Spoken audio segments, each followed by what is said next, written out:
কলির রান্নাঘরে সকলকে অনেক অনেক শুভেচ্ছা ও অভিনন্দন। আজ দেখাবো টক পালং শাকের একটি সহজ পদ্ধতির রেসিপি।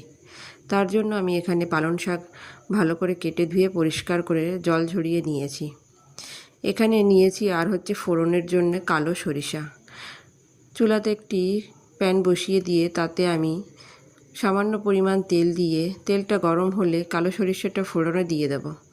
সরিষাটা চটপট করে ফুটে উঠলেই বুঝতে হবে যে সরিষাটা হয়ে গেছে। তারপর দিয়ে দিলাম কেটে রাখা পালং শাক দিয়ে একটু নাড়াচাড়া করে তাতে দিয়ে দিলাম সামান্য পরিমাণ হলুদ, খুবই অল্প দিতে হবে হলুদ, আর পরিমাণ বুঝে লবণ।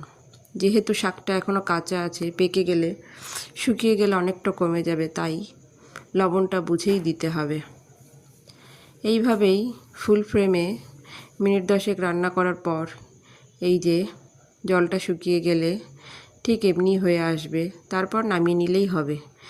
গরম গরম নিরামিষ বা আমিষের দিনে যে কোনো কিছুর সঙ্গে কিংবা এমনিও এই টক পালংটা খাওয়া যেতেই পারে সব কিছুর সঙ্গেই।